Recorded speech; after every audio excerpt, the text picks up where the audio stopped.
আসসালামু আলাইকুম। সংবাদে আপনাদের সবাইকে স্বাগত জানাচ্ছি। আমি ফিরোজ তোহা। শুরুতেই আরবে কেবলস সংবাদ শিরোনাম। বাংলাদেশের সর্বশেষ গুরুত্বপূর্ণ আপডেট সংবাদে আপনাকে স্বাগত। শুরুতেই সংবাদ শিরোনাম, পরে বিস্তারিত। শুরুতেই জানাবো, মিয়ানমার সীমান্ত থেকে ছোড়া গুলিতে বাংলাদেশি 2 যুবক আহত। বান্দরবনের নাইখানছড়ি উপজেলার ঘুমধুম তুমরুর সীমান্তে মিয়ানমারের ছোড়া গুলিতে জাহাঙ্গীর আলম নামের এক যুবক গুলিবিদ্ধ হয়েছে। সময় নূর হোসেন নামে আর একজনও আহত হয়েছেন। এরপর জানাবো, ব্যানার টানানো নিয়ে বিএনপি ছাত্রদলের সংঘর্ষ, গুলিবিদ্ধ 2। চট্টগ্রামে ঈদ শুভেচ্ছা ব্যানার টানানো নিয়ে বিএনপির 2 পক্ষের মধ্যে সংঘর্ষে 2 জন গুলিবিদ্ধ, একজন ছুরিকাঘাতসহ আহত হয়েছে। এদিকে প্রধান উপদেষ্টার কাছে প্রতিবেদন জমা দিল গণমাধ্যম সংস্কার কমিশন। গণমাধ্যম সংস্কার কমিশনের প্রস্তাবিত সুপারিশগুলোর মধ্যে তাৎক্ষণিকভাবে বাস্তবায়নযোগ্য বিষয়গুলো দ্রুত কার্যকর করতে উদ্যোগ নেওয়ার ঘোষণা দিয়েছেন প্রধান উপদেষ্টা প্রফেসর ড. মোহাম্মদ ইউনূস। আজ রাষ্ট্রীয় অতিথি ভবন যমুনায় কমিশনের প্রতিবেদন গ্রহণকালে সব মন্তব্য করেছেন তিনি। এবার জানাবো, কমিশনের কাছে রোববার সুপারিশমালা দেবে জাতীয় নাগরিক পার্টি এনসিপি। ভোটারদের বয়স 16 এবং প্রার্থীর 23 বছর করার প্রস্তাব দেবে এনসিপি। জাতীয় ঐক্যমত্য কমিশনের কাছে রোববার সুপারিশমালা দেবে জাতীয় নাগরিক পার্টি। সেখানে সাধারণ জনগণের ভোট দেওয়ার বয়স 16 বছর এবং নির্বাচনে দাঁড়ানো প্রার্থীর বয়স 23 বছর করার প্রস্তাব দেবেন তারা। আজ রাজধানীর রূপায়ণ সেন্টারে জরুরি সংবাদ সম্মেলনে সব কথা জানায় দলটির যুগ্ম আহ্বায়ক সারোয়ার তুষার। এদিকে অন্তর্বর্তীকালীন সরকারকে সর্বোচ্চ নিরপেক্ষতার অবস্থান বজায় রাখতে হবে বললেন মির্জা ফখরুল। অন্তর্বর্তীকালীন সরকারকে সর্বোচ্চ নিরপেক্ষতার অবস্থান বজায় রাখার আহ্বান জানিয়েছে বিএনপির মহাসচিব মির্জা ফখরুল ইসলাম আলমগীর। আজ বিএনপি চেয়ারপারসনের গুলশানের রাজনৈতিক কার্যালয়ে অনুষ্ঠিত সংবাদ সম্মেলনে সব কথা জানান তিনি। এবং সর্বশেষ জানাবো, আওয়ামী লীগ নিষিদ্ধের সময় বেঁধে দিল জুলাই আহতরা। আওয়ামী লীগ নিষিদ্ধের ব্যাপারে সিদ্ধান্ত নিতে আগামী 48 ঘণ্টা সময় বেঁধে দিয়েছেন জুলাই গণ অভ্যুত্থানে আহতদের সংগঠন ওয়ারিয়র্স অব জুলাই। এ সময়ের মধ্যে সিদ্ধান্ত না আসলে সারা দেশ থেকে ঢাকা অবরোধ করার ঘোষণা দিয়েছেন তারা। প্রিয় দর্শক, এতক্ষণ শুনছিলেন সংবাদ শিরোনাম, এবারে বিস্তারিত। তবে তার আগে বন্ধুরা, অনুরোধ থাকবে সংবাদটিতে একটি লাইক দিন। এই চ্যানেলে আপনি নতুন হয়ে থাকলে আমাদের সংবাদটি দেখতে দেখতে চ্যানেলটি সাবস্ক্রাইব করে রাখুন। কমেন্ট করে বন্ধুরা আপনার মূল্যবান মতামত জানিয়ে দিন আপনি বিশ্বের কোন দেশ থেকে বা বাংলাদেশের কোন স্থান থেকে আমাদের সংবাদটি দেখছেন এবং শুনছেন। এবারে বিস্তারিত। মিয়ানমার সীমান্ত থেকে ছোড়া গুলিতে বাংলাদেশি 2 যুবক আহত। বান্দরবনের নাইখানছড়ি উপজেলার ঘুমধুমে তুমরু সীমান্তে মিয়ানমারের ছোড়া গুলিতে জাহাঙ্গীর আলম ও এক যুবক গুলিবিদ্ধ হয়েছেন। এ সময় নূর হোসেন নামে আরও একজন আহত হয়। শুক্রবার 21শে মার্চ রাত 9টার দিকে তুমরুর ভাজাবনিয়া সিতারকুম নামক স্থানে জিরো লাইনের পাশে ঘটনা ঘটে। গুলিবিদ্ধ জাহাঙ্গীর আলমকে উখিয়ায় এমএসএফ হাসপাতালে প্রাথমিক চিকিৎসা শেষে কক্সবাজার সদর হাসপাতালে প্রেরণ করা হয়েছে। তিনি উলুবুনিয়া পাড়ার নুরুল করিমের ছেলে। আহতের পরিবারের দাবি, রাতে ধান খেতে পানি দিতে যায় জাহাঙ্গীর ও নূর হোসেনের সময় কাঁটাতারের ওই পারে মিয়ানমার থেকে তাদের লক্ষ্য করে গুলি ছোড়া হয়। এ সময় তার বাম পায়ের 2 স্থানে গুলিবিদ্ধ হয় জাহাঙ্গীর। সামান্য আহত হয় নূর হোসেন। অন্যদিকে স্থানীয়রা জানায়, জাহাঙ্গীর ও নূর হোসেন পণ্য চোরাচালানের সঙ্গে জড়িত। কাঁটাতারের বেড়া অতিক্রম করে পণ্য দেওয়া নেওয়ার সময় গুলি করেছে মিয়ানমারের ভেতর থেকে। ধারণা করা হচ্ছে ওই পারের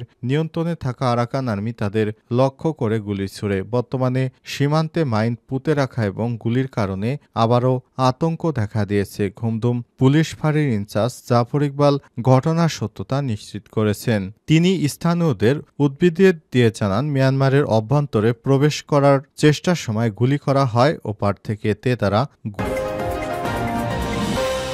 ব্যানার টানানো নিয়ে বিএনপি ছাত্রদলের সংঘর্ষ, গুলিবিদ্ধ 2। চট্টগ্রামের ঈদ শুভেচ্ছা ব্যানার টানানো নিয়ে বিএনপির দুই পক্ষের মধ্যে ব্যাপক সংঘর্ষ ও গুলিবিদ্ধ এবং একজন ছুরিকাঘাতে আহত হয়েছে। শুক্রবার ২১শে মার্চ রাতে নগরের খুলশী থানার কুসুমবাগ আবাসিক এলাকায় এই ঘটনা ঘটে।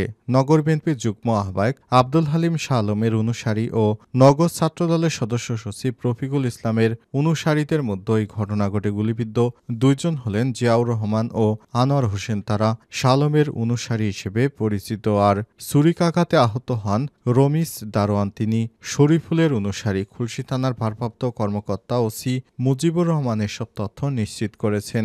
ঘটনার প্রত্যক্ষদর্শী ও পুলিশ সূত্র থেকে জানা গেছে, নগরের জিসি মোড় এলাকায় ঈদ শুভেচ্ছা ব্যানার টানানো নিয়ে দুই পক্ষের মধ্যে গতকাল সন্ধ্যায় দ্বন্দ্ব শুরু হয়। এক পর্যায়ে দুটি পক্ষ কুসুমবাগ এলাকায় মুখোমুখি হয়। সেখানে উভয় পক্ষের গোলাগুলিতে গুলিবিদ্ধ হন দুইজন, আরেকজনকে ছুরিকাঘাত করা হয়। ওসি মুজিবুর রহমান বলেছেন, ঈদ শুভেচ্ছা ব্যানার টানানো নিয়ে দুটি পক্ষের মধ্যে গোলাগুলিতে দুইজন গুলিবিদ্ধ হয়েছে, একজনকে ছুরিকাঘাত করা হয়েছে। এখন পরিস্থিতি শান্ত রয়েছে। ঘটনায় জড়িত ব্যক্তিদের শনাক্তের চেষ্টা করা হচ্ছে। প্রধান উপদেষ্টার কাছে প্রতিবেদন জমা দিল গণমাধ্যম সংস্কার কমিশন। গণমাধ্যম সংস্কার কমিশনের প্রস্তাবিত সুপারিশগুলোর মধ্যে অন্যতম তাৎক্ষণিকভাবে বাস্তবায়নযোগ্য বিষয় দ্রুত কার্যকর করতে উদ্যোগ নেওয়ার ঘোষণা দিয়েছেন প্রধান উপদেষ্টা প্রফেসর ড. মোহাম্মদ ইউনূস। আজ রাজধানীর রাষ্ট্রীয় অতিথি ভবন যমুনায় কমিশনের প্রতিবেদন গ্রহণকালে তিনি এই মন্তব্য করেছেন। প্রধান উপদেষ্টা বলেন, সংস্কার প্রস্তাবের মধ্যে যেগুলো এখনই বাস্তবায়ন করা সম্ভব সেগুলো দ্রুত কার্যকর করতে চাই। এজন্য আমি চাইব কমিশন আশু করণীয় সুপারিশগুলো আলাদাভাবে তাদের কাছে পেশ করুক। এ সময় তিনি কমিশনের কাজকে অমূল্য হিসেবে আখ্যা দিয়ে বলেন, এই প্রতিবেদন যেন বিশ্ববিদ্যালয়গুলোর সাংবাদিকতা বিভাগে শিক্ষার্থীসহ সাধারণ মানুষ পড়তে পারে সেই ব্যবস্থা নেওয়া হবে। দেশীয় টেলিভিশন চ্যানেলগুলোর সম্প্রচার সংকট সম্পর্কে কমিশনের তথ্য জানার পর প্রধান উপদেষ্টা বলেন, আমাদের বাংলাদেশের টেলিভিশন চ্যানেলগুলো যাতে বিদেশে অবস্থানরত বাংলাদেশিরা এবং আগ্রহী বিদেশিরা দেখতে পারেন সেজন্য সরকার প্রয়োজনীয় ব্যবস্থা নেবে। গণমাধ্যম সংস্কার কমিশনের প্রধান সিনিয়র সাংবাদিক কামাল আহমেদ সহ অন্যান্য সদস্যরা শনিবার আনুষ্ঠানিকভাবে প্রধান উপদেষ্টার হাতে তাদের প্রতিবেদন হস্তান্তর করেছেন। কমিশনের সদস্যদের মধ্যে উপস্থিত ছিলেন ঢাকা বিশ্ববিদ্যালয় জনসংযোগ, গণযোগ ও সাংবাদিকতা বিভাগের অধ্যাপক গীতি আরা নাসরিন, দ্য ফিনান্সিয়াল এক্সপ্রেসের সম্পাদক ও সাধারণ পরিষদের প্রতিনিধি শামসুল হক জাহিদ, মাছরাঙ্গা টেলিভিশনের ব্যবস্থাপনা পরিচালক, প্রধান নির্বাহী কর্মকর্তা ও ব্রডকাস্ট জার্নালিস্ট সেন্টারের trustee Fahim Ahmed, media support নেটওয়ার্কের আহ্বায়ক সাংবাদিক জিমি আমির, ডেইলি স্টারের বগুড়া জেলা প্রতিনিধি মোস্তফা সবুজ, বিজনেস স্ট্যান্ডার্ডের ডেপুটি এডিটর টিটু দত্ত গুপ্ত এবং শিক্ষার্থী প্রতিনিধি আব্দুল্লাহ আল মামুন। প্রতিবেদনে গণমাধ্যমের স্বাধীনতা, দায়িত্বশীলতা এবং টেকসই উন্নয়নের লক্ষ্যে বিভিন্ন সুপারিশ তুলে ধরা হয়েছে। এছাড়াও দেশের গণমাধ্যম খাতের উন্নয়ন, প্রযুক্তিগত আধুনিকায়ন এবং নীতিমালার সংস্কারের বিষয়ে সুপারিশ দেওয়া হয়েছে। ভোটারের বয়স ১৬, প্রার্থীর ২৩ বছর করার প্রস্তাব দেবে এনসিপি। কমিশনের কাছে আজ সুপারিশমালা দেবে এনসিপি। জাতীয় ঐক্যমত্য কমিশনের কাছে রোববার সুপারিশমালা দেবে জাতীয় নাগরিক পার্টি এনসিপি।